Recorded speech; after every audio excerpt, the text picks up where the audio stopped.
les vendredis soirs, on commence le repas du vendredi soir du Shabbat par cette fameuse chanson de Shalom Aleichem. Mais que veut dire cette chanson? Shalom Aleichem, on accompagne et on est heureux d'accueillir à la maison ces anges qui nous accompagnent de la synagogue. Comme dit la Gemara dans Masechet Shabbat, tout le vendredi soir, lorsqu'on rentre à la maison, Shnei Malachei Asharet Mlavin Lo Le'adam, il y a deux anges qui vont accompagner la personne, un bon et un mauvais.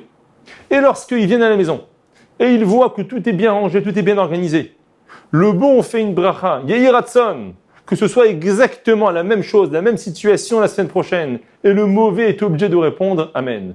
Mais si malheureusement c'est l'inverse qui se passe. C'est le bon qui est obligé de répondre Amen à la malédiction du mauvais. Et donc, ce qu'on disait au préalable, il faut préparer, ranger la maison afin qu'elle soit prête pour accueillir ces malachim.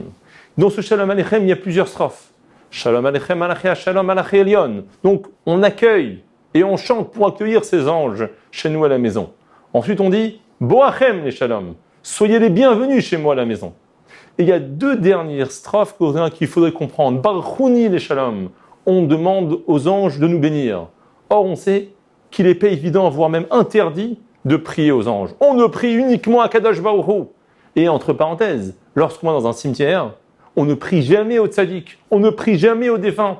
On prie à Kadosh Baruch Hu par le mérite du tzaddik ou par le mérite du défunt, mais toujours la prière est dirigée uniquement vers Kadosh Baruch Hu.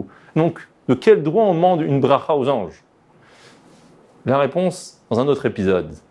On termine dernière strophe, Betzetchem les Shalom. Alors, certains rajoutent Beshivtechem les Shalom, et d'autres disent Betzetchem les Shalom, ce qui veut dire lorsque vous partirez, partez en paix. Ce n'est pas qu'on les renvoie, on ne va pas dire aux anges partez, au contraire, on serait heureux que ces anges restent avec nous, mais Betzetchem les Shalom, au moment où vous déciderez de partir et de nous quitter, que ce soit les Shalom, que ce soit dans les meilleures conditions possibles, et de cette façon-là, on accueille le Shabbat toutes les semaines. À bientôt.